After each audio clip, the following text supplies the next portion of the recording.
Thank you very much for the questions here today. First question for me, I just want to talk a little bit about international growth opportunities in the near term. You offered some commentary in your prepared remarks, so just want to make sure I was understanding them correctly. So, first of all, just further understanding in terms of where we stand today in terms of the impacts on some of the permit delays that you've been having, and then some commentary you provided in terms of the growth. Specifically, I think you were referring to medical cannabis business up 3x in fiscal year 2026 and talked about leveraging CC Pharma potentially. Just want to make sure I was understanding that correctly. Were there some things that you're looking to leverage with CC Pharma business that you were not, historically? So just any additional commentary on that would be helpful. Thank you. Great. So a couple of your questions. Number one, in regards to permits, we spent a lot of time with the Portuguese government. We've spent a lot of time in Portugal.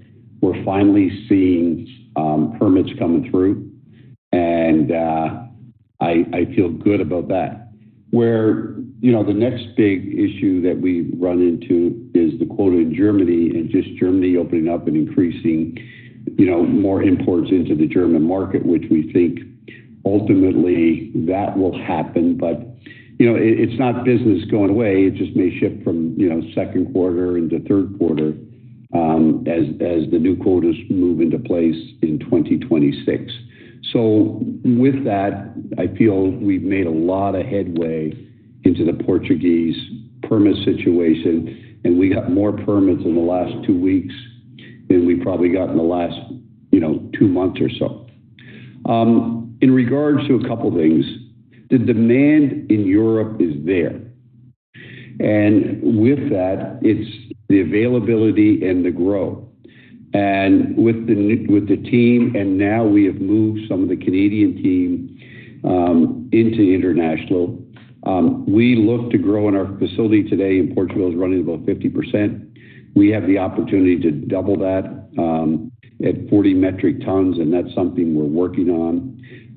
The other thing is to really increase our growth to probably 6 or 8 metric tons in our German facility. And also where the opportunity is in regards to, bringing product, EU GMP product in from the Canadian market. In regards to Germany, what I've said and what I was working through, CC Pharma, when we acquired it, it was a big part of our license, and it was something that there was an opportunity. And what we're seeing is some great expansion with CC Pharma. CC Pharma delivers to 13,000 drugstores today, and that is regular medicines. And the good thing is we're also seeing some good price increase and some good opportunities on the CC Pharma distribution business. But more importantly, as we integrate these businesses, whether it is on the sales side and the distribution side, we see CC Pharma being vertically integrated and distributing our medical cannabis to a lot more of these drugstores in the German market, and that's a big opportunity for us. Thanks for that, Irwin. That's a helpful color there. Second question for me, just in terms of rescheduling opportunities in the U.S., you offered some commentary talking about seeing a number of different avenues that you guys are evaluating. Just curious, could you provide some color there? If things were to open up and cannabis was rescheduled to Schedule 3, do you feel like you already have the infrastructure within the existing business to be able to capture some of the opportunity organically, or do you feel like some things might need to be done, vis-a-vis acquisition to capture on that opportunity? I know there's a lot in flux in terms of how that could actually look in a Schedule 3 scenario, but just any commentary on that would be greatly appreciated. Thank you. Well, listen, as I said before, we have, 5 million square feet. We have today over 200 plus million metric tons of cannabis grown in Canada. We have a great Canadian medical infrastructure in Canada already servicing the Canadian market. Canadian market is 40 million people, so we service clinics up there. We have a group and an infrastructure that sells to the Canadian market today. Talking about Europe, as we look to sell, and the objective is to sell close to $100 million of medical cannabis in Europe, which is all medical cannabis. And there's plenty of research that we're doing over there for anxiety, for sleep, for cancer, for epilepsy. So taking that know-how and transferring it to the U.S. is something that's readily available.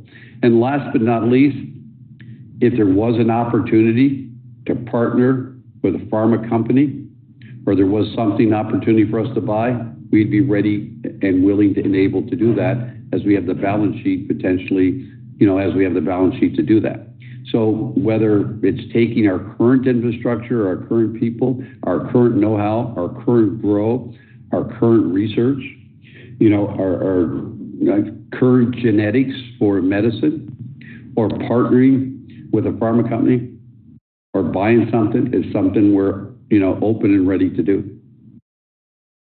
Okay, great. Thanks for that color there, Erwin. I'll jump back into the queue. Thank you. Thank you. Our next question comes from the line of Bill Kirk with Roth Capital Partners. Please proceed with your question. Hey, good morning, everyone. On the balance sheet, I see the $1 million in digital assets. I guess, were those investments you made, or was it crypto that came in from customer payments?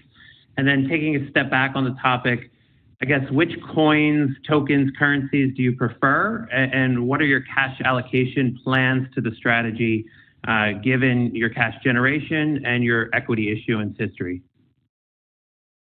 So that is acquisition of Bitcoin that we acquired 3-4 months ago.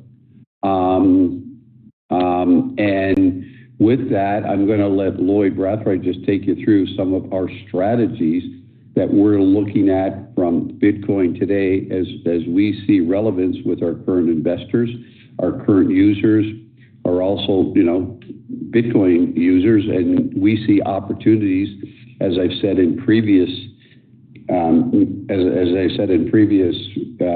meetings and previous releases, that we see opportunities, with Bitcoin in purchasing our products, in purchasing our beer products, and we see opportunities with our current investors. Lloyd? Hi, everyone. Good morning. So yeah, we actually invested in Bitcoin, and we're also looking at some other assets such as Ethereum and Solana. One of the things, part of our strategy that's core, is enabling our websites so that we can actually accept Bitcoin. So that's going to be part of our strategy later this year. Additionally, we're looking at some investment opportunities from a marketing perspective, as well as looking at tokenizing potentially some stock. And with that, I just want to make sure. Listen, we see the opportunities, we see the synergies with our products, with our investors, and we're not becoming that crypto company out there, but we see tremendous synergies as we expand Tilray into many new markets and many opportunities from that. And we're working with a lot of partners out there and making sure we have the right people that understand crypto and how to do it. Thank you. And going back to Germany, Europe, I guess, when you're servicing those markets, how much of the product is grown today in Portugal? How much is coming from your Broken Coast GMP facility in Canada? And how much that ends up in being sold in Germany and Europe is coming from a non-GMP facility of yours in Canada? And then I guess the bigger question are, what are the risks that Germany changes the way they treat product conversion or product coming from Portugal? So listen, I number one, the majority of our product today that is sold in Europe is coming from our facilities in Europe, okay? And when product does come from Canada, it goes into Portugal. It then goes to an EU GMP certified facility. So everything sold there is EU GMP certified, okay? With that, again, there's lots of possibilities. We do have a good size, a German facility that can grow cannabis. We're one of the few. And I'm not sure why in the EU that Germany would not allow European products to be shipped into, the German marketplace. So, that ultimately is something we're continuously talking to the German, government about. And if they did that, there's not enough grow in German market today to be able to supply the market. So it's something that, it'd be very difficult if the German authorities changed the market, changed the way products come into Germany. Thank you for that. Okay. Thank you. Our next question comes from the line of Robert Moskow with TD Cowen. Please proceed with your question. Hi, good morning, guys. This is Victor on for Rob Moskow. Two questions for me, please. First, can you give us a state of the union for the Canadian adult use market? Curious in your thoughts on market maturity and your pricing power in the context of the 5% growth you saw this quarter. How much of that maybe was like volume versus price? So, and Blair, you're on the line. Blair McNeil, our head of our Canadian market. Blair, do you want to jump in and take that, and I can add to it? Yeah, absolutely. Thanks, Irwin. Yeah, so in the quarter, we saw overall market pricing down 1.3% and volume was up 6.5%. For us, our pricing was actually up 2% and our volume was ahead of the market. So it was a really strong quarter for us, both on the pricing side and on the volume side. As you saw, we were the only LP in the top 5 to grow share in the quarter. So very, very strong results. In terms of market maturity, what I would tell you is in the current regulatory environment, yes, volume has slowed in terms of growth rate, but still very healthy growth rates in the market. And I think what you'll see is over the next few, quarters is that, and Irwin kind of referenced this, is that you will see the regulatory environment improve, and I think you'll see growth continue to go. Overall, household penetration on cannabis in Canada is still at a very low number. So we see tremendous runway for growth in Canada within the regulatory framework. And listen, I think, and I'll jump on that for a second. The Canadian market was the first, and as we go into our 6th year, with that, again, from a regulatory standpoint, and what are we still sitting with? We're still sitting with a high excise tax. We're still sitting with lots of regulation. We've been through price compression. We've been through COVID. We've been through an illicit market.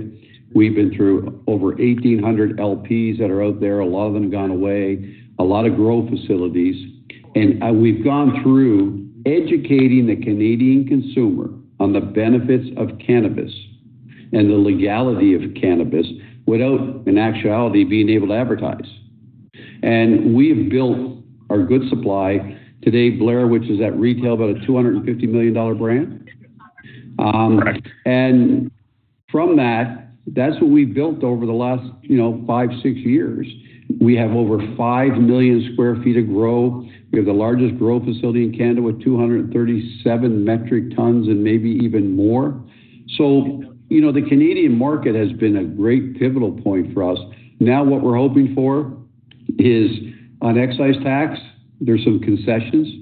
We're hoping that the Canadian provincial governments allow us to sell our drinks into other retail outlets like restaurants that need help or, independent retailers or liquor stores.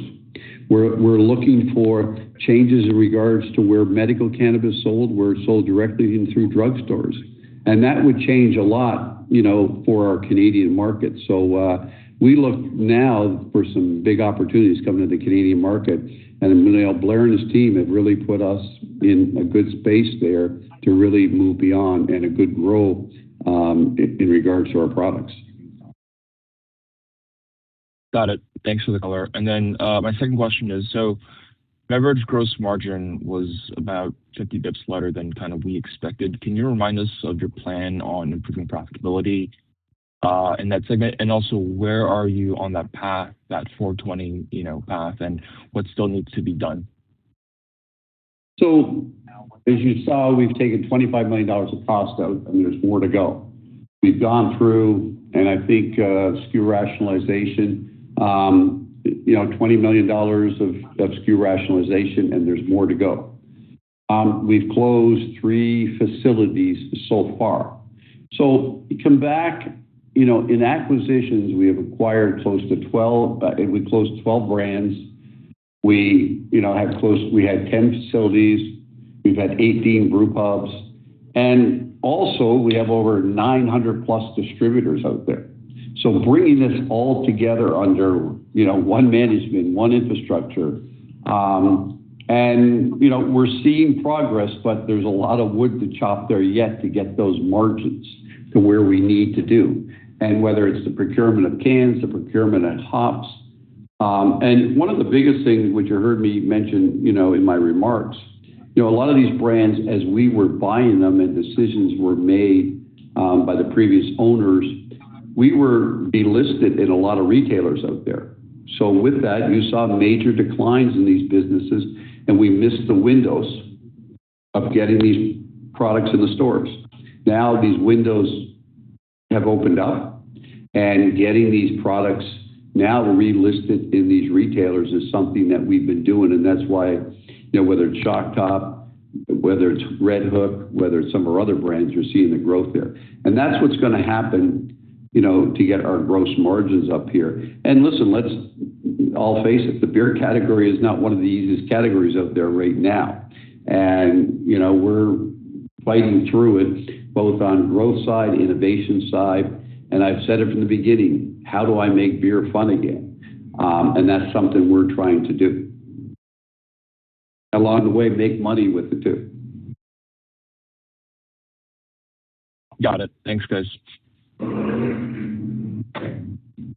Thank you. Ladies and gentlemen, our final question comes from the line of Federico Gomes with ATB Capital Markets. Please proceed with your question. Hi, morning. Thanks for taking my questions. First question, just thinking about the issues in Portugal. I'm curious, how do you see that in terms of managing future risk, in terms of your international strategy, whether you're taking steps to diversify your supply chain there, and how would you go about doing that? Thanks. So number one, we got 1.5 million square foot facility in Portugal. We're not picking it up and moving it, okay?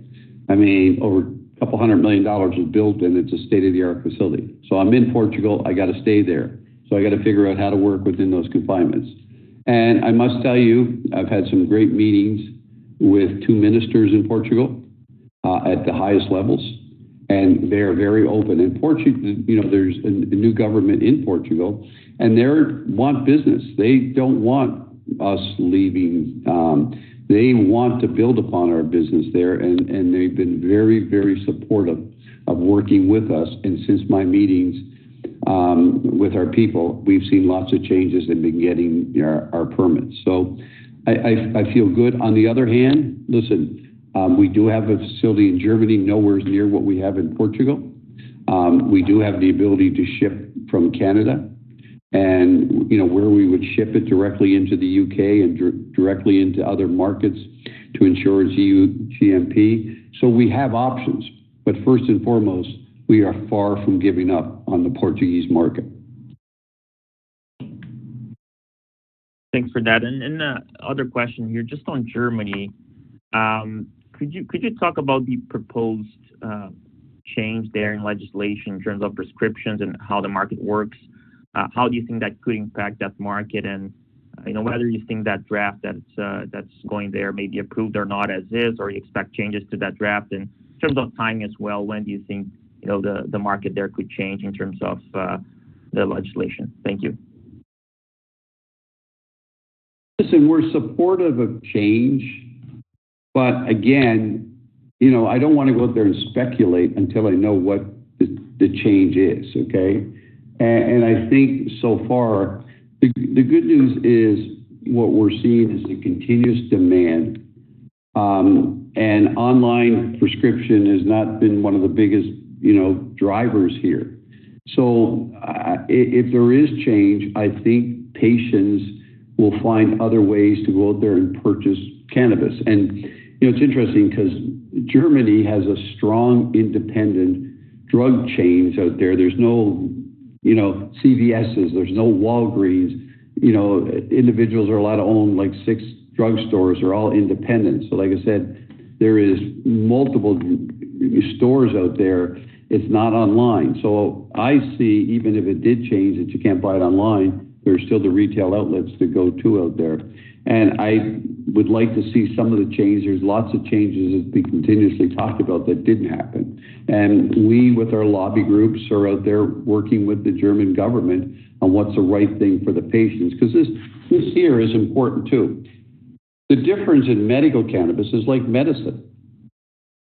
If you didn't give patients access to get medicine, that's a problem. If you couldn't get your medicine and didn't have access, a patient that's sick or dependent on it, that's an issue. So this is being sold as medicine, a medical standpoint, not from a recreational. If you don't get your cannabis from a recreational standpoint, that may not be as an issue.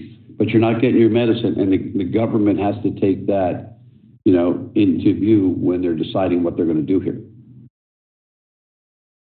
Thank you very much. Great.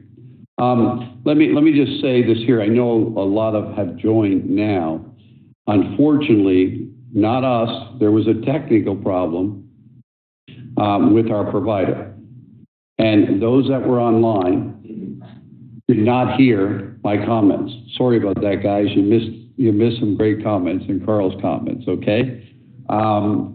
If you want to hear me again say it, you can go online and listen, and I encourage you to do that because there's some really good information that both Carl and I delivered today. And I apologize, and the carrier, they'll hear from us, and definitely disappointed. I know you heard music, so we had a lot more to say than the music. But please, it has been recorded, it is online, and you'll get every bit of it. And for some reason, there's an issue, let Baron know, and we'll make sure you get it, and I'm really sorry about that. In regards to the analyst questions, I think you heard most of those, so you'll be able to get those. The analysts that were here, were able to hear Carl and our remarks, so I apologize profusely for that. With that, thank you very much for your time today.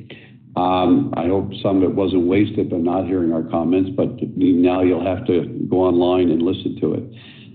It's only Q1 in 2026. One of our smaller quarters, there's a lot to do. And as you can see, we have a lot of good things in place. And trust me, there has been times like you look at and sort of say, what the heck are we doing here? When you look at your stock price, you look at different things. But this team in over 5 years really have brought a lot together here. In rebuilding a Canadian cannabis business basically from scratch, building facilities, building brands, building products, building different strains, genetics, new innovation, and some of the new innovation that's coming out of there, building infrastructure and sales and marketing teams. And again, going through price compression, going through COVID, going through, the illicit market as one of your biggest competitors out there, and I really want to commend the Canadian team and what they've been able to do. In regards to our international cannabis business, same thing. It has come together basically with the acquisition of Tilray, and it is, really a business that I see tremendous opportunities. And we now are getting requests, in different countries, whether India, Middle East, and places like that, in regards to medical cannabis and the opportunities there. And there's a lot of countries, and there are a lot of different, countries out there that are realizing the benefits of that, and also realizing the benefits of medical cannabis versus medicines and costs of drugs and that out there today, and what the benefits will be. So I see big opportunities for us today. Rajnish Ordered has joined us as now head of Europe and is bringing the teams together. And we've done a lot with our Canadian teams to integrate these businesses, to get synergies and savings, and to get a lot of the know-how. Because one of the things, cannabis is agriculture. It's growing, it's yields, it's the size of the flower, it's the potency. And that is something that's important out there. And this is not an industry it's an industry that's been around the illicit market for many, many years, but it's not an industry that's been around from a legalized market. It's not an industry that's been around from a grow, from a research and development that's all coming together. And countries are realizing, the opportunities and what they're doing, not allowing their citizens and patients to be able to buy these products. The other thing they're realizing is there's tax dollars that they're missing, and if tax dollars are being sold through an illicit market. In regards to rescheduling, President Trump, with his different tweets and his different comments, I think realizes that something has to happen here in rescheduling. Last week with his tweet or 2 weeks ago in regards to CBD, in regards to senior citizens, and I can't tell you how many people tell me in using CBD and THC products, in regards to pain and anxiety and that and the benefits for it. What we're seeing today on our Delta-9 products and being sold in limited states and the demand for it, again, what Blair has seen in the Canadian market with building, a $40+ million business and today just being sold within, cannabis stores and again, at prices that are not the cheapest prices out there. So we see tremendous opportunity in the beverage business. In regards to our beverage business, it's work, it's work we got to do. And again, we got into it in 2020 with the acquisition of Sweetwater, acquired Montauk, acquired other brands and the businesses from ABI, and then the business in Molson's. We got some great brands, but bringing it all together is a lot of work. Bringing the facilities together, getting the cost out, getting the margins out, getting the right facilities. And that is something that, Tilray is doing and the team is doing out of Atlanta to bring all this together. And as I said before, not an easy business today with changes happening, but we will be in the beverage business, not just the beer business.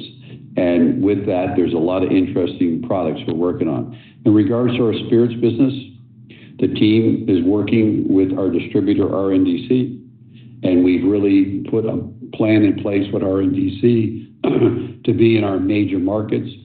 Yes, the bourbon category is a tougher category today than it was, but Breckenridge Bourbon is a great tasting product out there, and there's great demand in certain markets. At the same time, our vodka has great demand, and our gin and some of our new products that we've come out with are really, really good products, and some of the first time are innovation. And last but not least, you hear me talk about our wellness business, what Jared and team have done on wellness, where we acquired this, there was a negative EBITDA, about $5-6 million, and where it's turned around to today. And somebody that's been part of the wellness category since 1992, 93, and see the growth. And it's all we talk about is wellness and food. In regards to, the Trump administration and taking colorings out of food today, higher protein, and some of the highest protein is in hemp foods because it's a plant that's grown. So we're in a lot of different categories. We're in a lot of unique places. You look at our balance sheet in regards to our debt to equity, it's in a great place. We ended the quarter with $260 million of cash. So there's a lot of good things happening, but there's a lot of work to do. I really want to thank our team that really makes this happen and rolls up our sleeves. Even though there's 2,500 employees around the world here, not a lot for a lot we got to get done. So with that, I want to thank everybody for listening. Please go back and re-listen to our comments. There's a lot of good comments that came out of today. Thank you to our shareholders for your support, and get out there and vote as we have our AGM coming up. With that, have a great Thursday and look forward to speaking to you in the new year with our Q2 results. Thank you. Thank you. This concludes today's conference call. You may disconnect your lines at this time. Thank you for your participation.